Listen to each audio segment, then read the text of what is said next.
Hi guys, welcome to the channel. So guys, this video is especially for working aspirants जो SEBI grade A 2023 की तैयारी कर रहे हैं. Now I myself have been a working aspirant when I was preparing for CAT. बहुत मुश्किल था. At one place you're thinking you have to get out of your job to go for better prospects, but आप उसको छोड़ भी नहीं सकते हैं. So it's a very dicey situation. Catch 22 situation में होते हैं हम कि उसको भी करना है, साथ में ये भी करना है और तभी हम इससे बाहर निकल पाएंगे. But I think it's more about managing time. Most of the time I see candidate saying कि टाइम नहीं है, टाइम मैनेज नहीं हो रहा है. देखिए मुश्किल तो है, but it's about how effectively you do this, the more easier you will feel to crack the exam. तो इसी के बारे में हम बात करेंगे, कैसे हम अपने टाइम को सही स्ट्रैटेजी से यूज कर सकते हैं so that it gives us more relevant output and not just any other output. But उससे पहले I want to show you something guys. बहुत अच्छी मैं आपको एक चीज दिखाने वाला हूं. So in case you are preparing for SEBI Grade A, I have this special guide for you. SEBI Grade A Manager Guide. Now you might be looking for information such as के SEBI की hierarchy क्या है, SEBI में promotions कैसे होती हैं, SEBI के functions क्या हैं, या फिर अगर एग्जाम पैटर्न की बात करूं तो SEBI में क्या फेजेस हैं, हर फेज में क्या सब्जेक्ट है, पैटर्न क्या है, सोर्सेज क्या है प्रिपेयर करने के लिए, सिलेबस क्या है, कट ऑफ्स क्या है, सैलरी क्या है. ये सारी चीजें आप अलग अलग 10 जगह पर जाके देख रहे होंगे, बट अगर मैं कहूं ये सारी चीजें आपको एक ही जगह, एक ही कॉम्प्रिहेंसिव गाइड में, वो भी सिर्फ 25 से 30 पेजेस, वो भी जो इतने कलरफुल हैं, मिल जाए तो इससे बेटर चीज कोई नहीं होगी. सो इस गाइड बुक को आज ही डाउनलोड करें. कैसे करेंगे? बिल्कुल आसान है, फ्री है. इस वीडियो की डिस्क्रिप्शन में जाएं, डाउनलोड लिंक है, उस पर क्लिक कर इसको डाउनलोड करें और आपको ये बहुत फायदा देगी, बहुत टाइम भी बचाएगी आपका. नाउ लेट्स सी कि वर्किंग एस्पिरेंट्स कैसे प्रिपेयर कर सकते हैं. देखिए अब वर्किंग एस्पिरेंट्स के लिए मेन क्वेश्चन यही होता है, हाउ कैन आई प्रिपेयर. मेरे पास तो टाइम नहीं है, मुझे तो ऑफिस में बहुत काम है, मैं ऑफिस से आके थक जाता हूं, 1 घंटा ही पढ़ पाता हूं. ये सब काफी सारे कॉन्स्ट्रेंट्स हैं जो वर्किंग एस्पिरेंट्स फेल करते हैं. तो चैलेंज टाइम है, मैं मानता हूं, but I think if we can use it effectively and strategically बहुत जरूरी है कि हम वही चीजें पढ़ें जिनसे मार्क्स आएंगे और ऐसी चीजों को इग्नोर करें जिनको पढ़कर कुछ ज्यादा फायदा नहीं होने वाला है. तो टाइम चैलेंज है, बट उसका सोल्यूशन यही है कि हम राइट स्ट्रैटेजी फॉलो करें. तो ये मेरी तरफ से एक राइट स्ट्रैटेजी है कि first of all you need to have a broad plan. ये बहुत जरूरी है. डेली शेड्यूल होना भी बहुत जरूरी है. You can make your daily schedule. नहीं तो हमारे यूट्यूब चैनल पे I have made 3 months, 6 months, 4 months study plan, आप उसको देखें, उसमें आपको राइट अबाउट डेली शेड्यूल दिया हुआ है. एंड अ स्मार्ट एग्जीक्यूशन, कुछ चीट कोड्स बताऊंगा मैं आपको, through which you can again very smartly, very strategically prepare for whole of the subjects. और लिमिटेड सोर्सेज फॉलो करें. इस पे मैं ज्यादा इलेबोरेट नहीं करूंगा बाद में. तो I tell you right now that most of the time I see candidates भाग रहे हैं रिसोर्सेज के लिए, ये बुक, वो बुक, उसका कोर्स, वहां का कोर्स, वहां के MCQs.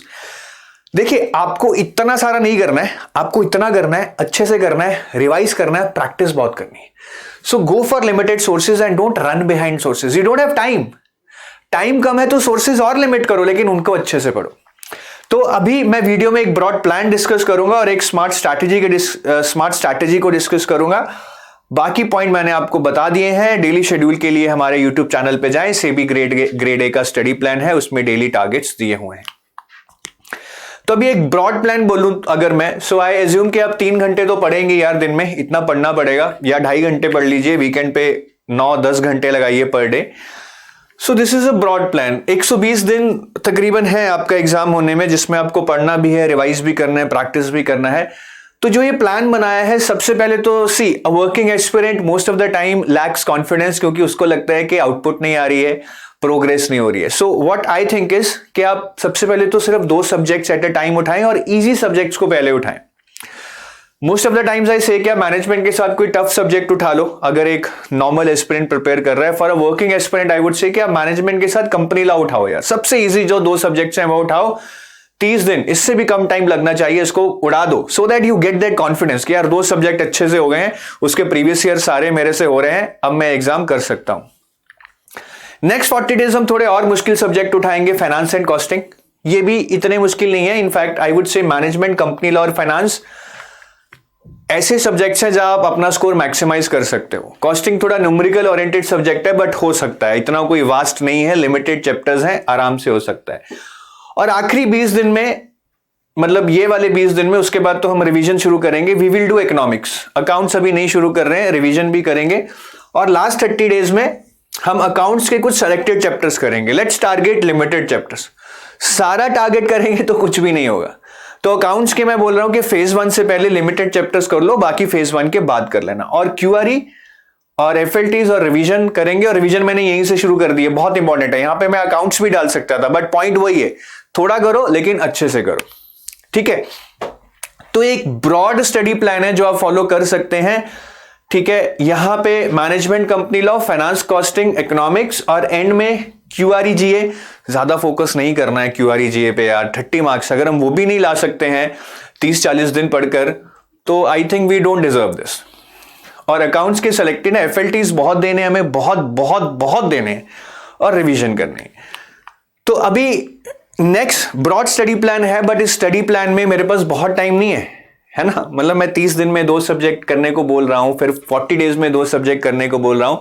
You don't have plethora of time, के टाइम लग्जरी है, जैसे मर्जी यूज करें। So you further need smart execution. तो मैं आपको कुछ चीट कोड्स बताऊंगा, 8 चीट कोड्स। उसमें से जो पहला चीट कोड है that is related to quant reasoning and English. देखिए, क्वांट रीजनिंग यहां पे सिर्फ क्वालिफाइंग है। Do not start preparing quant reasoning like you are preparing for any other banking exam और आरबीआई। यहां पे सिर्फ क्वालिफाइंग है, लेवल टफ नहीं है। रिवर्स इंजीनियरिंग कर सकते हैं, बेसिक्स को ब्रशअप कीजिए, बहुत सारे क्वेश्चंस कीजिए, क्वेश्चंस के थ्रू रिवर्स इंजीनियरिंग कीजिए, मतलब अपनी पढ़ाई को कीजिए और मॉक टेस्ट दीजिए। अगर चैप्टर वाइज करेंगे, पहले थ्योरी, फिर क्वेश्चंस, फिर बीच में videos, then I think it's going to take a lot of time, जो आपके पास नहीं है। और इस क्वालिफाइंग पेपर के ऊपर ही अगर मैं बहुत टाइम लगा दूंगा तो मेरा कुछ नहीं हो सकता है। इस पे तो मुझे लिमिटेड टाइम देना है। The effort you put here is eventually going to decrease your chances for selection, ये याद रखिएगा। और इंग्लिश में भी लॉट ऑफ एमसीक्यूज कीजिए मेरे हिसाब से। और क्वांट रीजनिंग में सारे चैप्टर करने की जरूरत नहीं है भाई, आपको 1 घंटा मिलता है, उसमें से आप क्वांट रीजनिंग को 30 मिनट दे देंगे।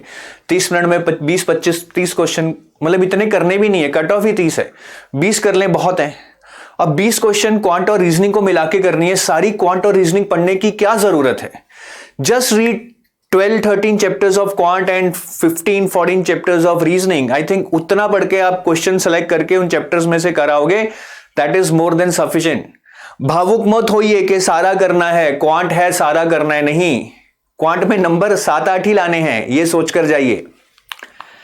Next is cheat code 2।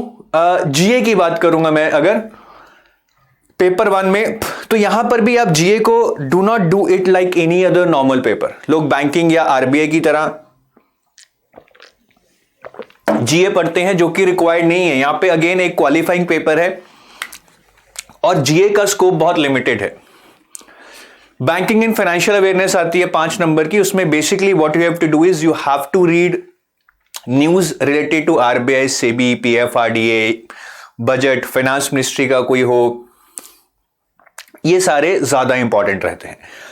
और स्कीम्स और रिपोर्ट्स में से ज्यादा नहीं आता है। Do not give too much time there, I would say simply ignore them. और अदर करंट अफेयर्स जो कि किसी भी बैंकिंग एग्जाम में आते हैं, ये लिस्ट है।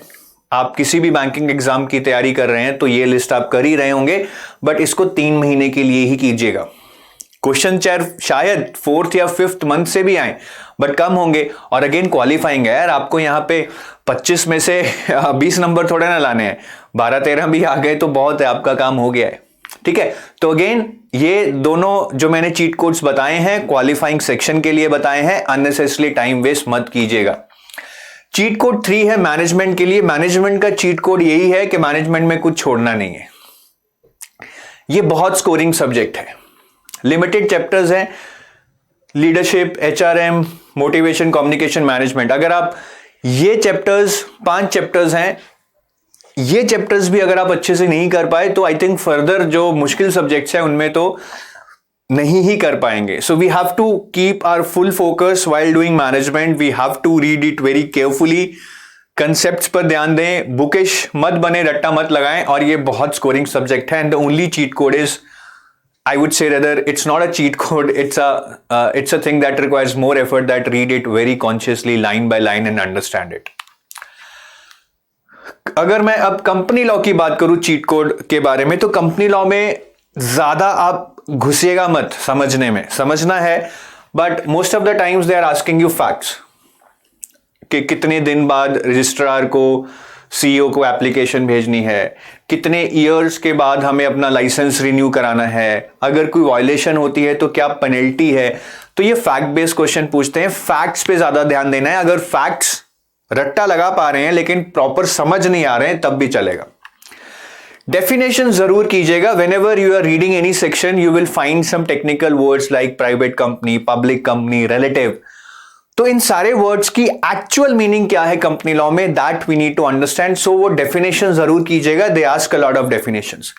उसके बाद सेक्शन नंबर्स बहुत पूछते हैं, but can we remember all the section numbers? थोड़ा मुश्किल है, सारे याद कर सकते हैं तो कर लीजिए क्योंकि सेक्शन नंबर्स पे क्वेश्चन पक्का आएंगे। But if you are not able to remember all the section numbers, remember this rule, जो भी सेक्शन नंबर में किसी भी एंटिटी को इंपॉर्टेंट पार दी गई है, फॉर एग्जांपल सेबी को सेक्शन 24 में पार दी गई है that SEBI can issue capital and do transfer of shares which is a big power given to SEBI, ऐसे सेक्शन नंबर जरूर याद रखने हैं। और ये प्रीवियस ईयर क्वेश्चन है जो मैं आपको दिखा रहा हूं। सिमिलरली ऐसे सिनेरियोज जहां पे किसी एंटिटी को पार दी गई है, वो क्या पार है और किस एंटिटी को दी गई है वो भी बहुत जरूरी है। अगेन ये क्वेश्चन देखिए प्रीवियस ईयर में आया है, the auditor can be removed before the expiry by which of the following?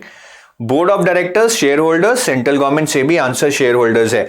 अब जब आप ये पढ़ेंगे आपको बहुत आसान लगेगा कि auditor can be remove by the share holders, but जब आप सारा कंपनी लॉ पढ़ लेंगे सारी खिचड़ी बन जाएगी कि अच्छा यार ऑडिटर को तो शेयर होल्डर रिमूव करते थे लेकिन सीईओ को कौन रिमूव कर सकता था, बोर्ड ऑफ डायरेक्टर या शेयर होल्डर? आप कंफ्यूज होना शुरू हो जाएंगे because there are lot of similar kind of instances, इसको वो रिमूव करेगा, इसको वो अपॉइंट करेगा, इसको वो करेगा। सो वो खिचड़ी बन जाती है जब, तब ये दिक्कत आती है। Otherwise this questions are really easy. तो वो खिचड़ी नहीं बनने देनी है, क्लैरिटी रखनी है डिफरेंसेस में जहां पे भी थोड़ी सिमिलैरिटी साउंड हो रही है। तो ये एक चीट कोड है कंपनी लॉ को इस पर्सपेक्टिव से पढ़िएगा, ज्यादा डिटेल्स में मत जाइएगा। You can cover it in a very less time and yet score very good marks. Finance cheat code number 5। Finance में देखिए सबसे पहले तो फाइनेंशियल मार्केट्स वाला चैप्टर बहुत बहुत इंपॉर्टेंट है। यहां पे डेट मार्केट्स में आते हैं instruments, they ask you lot of questions on instruments के जैसे सर्टिफिकेट ऑफ डिपॉजिट में मिनिमम वैल्यू कितना इन्वेस्ट हो सकता है, मिनिमम ड्यूरेशन कितनी हो सकती है। तो डिफरेंट इंस्ट्रूमेंट्स के जो कॉन्फ़िगरेशंस हैं उन पे आपको बहुत सारे क्वेश्चंस वो पूछ सकते हैं। सो फाइनेंशियल मार्केट्स में खासकर इंस्ट्रूमेंट्स पर ध्यान दीजिएगा। और इसमें फाइनेंशियल सिस्टम में वो जनरली यही पूछते हैं कि who regulates what. Every year there is one question कि like who regulates capital market, who regulates NBFC, who regulates cooperative banks. तो ये जितने भी एंटिटीज हैं, आरबीआई, सेबी, नबार्ड, ये क्या क्या रेगुलेट करते हैं, ministry of finance, that should be clear in your mind. बाकी डेरिवेटिव्स भी इंपॉर्टेंट है, बी सी डी यहां से आप छोड़ सकते हैं, ज्यादा कुछ नहीं आता है। बट हाँ यहां पे जरूर कर लिएगा direct and indirect taxes. Finance commission में से भी पूछ लेते हैं, फाइनेंस कमीशन का चेयरमैन कौन है, किस आर्टिकल के अंडर बना है, basic question. So basic reading of finance commission, FRBM and GST, ठीक है, ये काफी रहेगा। और इन्फ्लेशन भी इंपॉर्टेंट है। तो ज्यादा बड़ा नहीं है फाइनेंस को, ऐसा मत सोचिएगा कि बहुत लंबा है। I think if read very carefully to the point it can help you fetch really good marks in very less time. Costing एक ऐसा सब्जेक्ट है जहां पे you will feel the pain. तो कॉस्टिंग का चीट कोड यही है। सबसे पहले सबसे बड़ा चीट कोड है यूनिट नंबर 5। अगर कॉस्टिंग बिल्कुल भी समझ नहीं आ रही है, फॉर एग्जाम्पल टाइम कम है, at least go for unit number 4, lean system and innovation. ये यूनिट आप बाकी चैप्टर्स पढ़े बिना भी समझ सकते हैं।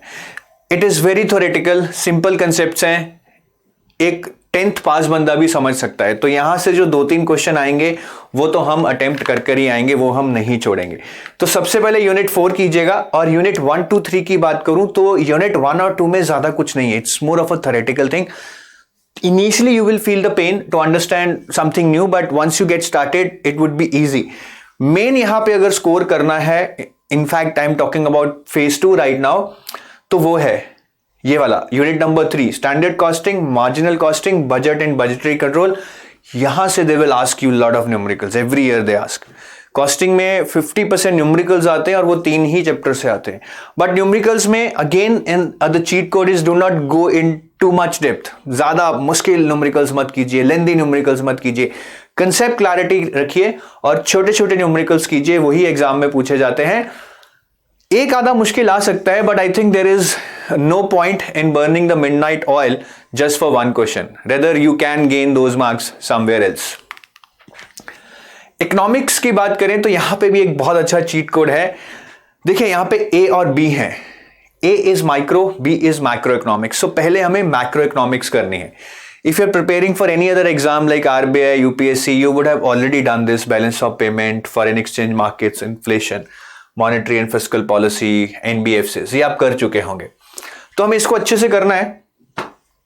सबसे पहले बी यूनिट करना है, then we will come to the A unit. A unit में demand and supply and market structures are okay, that you can do, but the problem will start coming from here.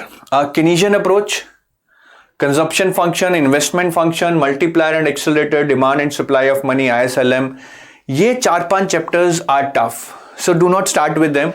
First cover other chapters, unit B, and then demand and supply, then market structures, और फिर इन chapters पे आइएगा। In fact before phase 1 if you find lack of time, इसको छोड़ दीजिए, rather revision पे focus कीजिए। ये 3-4 चैप्टर छोड़ के भी चले जाएंगे, at least you will be able to clear phase 1। उसके बाद जो हमें 40 दिन मिलेंगे उसमें we can brush up these chapters. और लास्ट चीट कोड है अकाउंट्स को लेके, कॉमर्स एंड अकाउंट्स में। यहां पे सिलेबस बहुत वास्ट है, बट हेयर मैं एक चीज बताना चाहूंगा आपको कि यहां पे काफी चैप्टर्स आपके मेंशन नहीं है जो कि बेसिक चैप्टर्स हैं अकाउंट्स में, जिनमें से हर साल क्वेश्चन पूछे जाते हैं। जैसे कि थ्योरी बेस ऑफ अकाउंटिंग, जो अकाउंटिंग के बेसिक प्रिंसिपल्स हैं, principles of materiality, principles of timely disclosure, principle of accrual, ऐसे बहुत सारे प्रिंसिपल्स हैं जो हम थ्योरी बेस ऑफ अकाउंटिंग में पढ़ते हैं। ये आप पढ़ लीजिएगा, इसमें से क्वेश्चन जरूर आते हैं। Then we come to recording transactions part 1 and part 2 where we learn about journal, ledger, debit, credit. Again, this is not mentioned in your syllabus, but this is basic and a lot of questions are asked from it. And then we come to trial balance and bills of exchange, which is again very, very important, though not directly mentioned in your syllabus. So do not leave these chapters. In fact, if you pick up any book, these chapters would be the kind of starting chapters in those books. तो इसको जरूर कीजिएगा। उसके बाद A unit कीजिएगा, C unit कीजिएगा, cash flow statement, fund flow statement, financial statement analysis and ratio analysis. This is not tough. अगर if you would have understood the trial balance, you can also understand the unit C. तो ये हो गया, then unit A and then unit C. This should be a target before phase 1 and then after phase 1 you can do the remaining chapters. And if you get time, try to finish unit F also before phase 1, otherwise you can do it after phase 1. So commerce and accountancy में हमारा cheat code यही है, we will not target the entire set of chapters if we have lack of time, rather we will do something which is very easy and can help me score at least 30-40% in commerce and accounts. So guys, this is about the cheat codes. थोड़ा smart work करना होगा, एक traditional approach से चलेंगे, then we will not be able to cover the entire syllabus.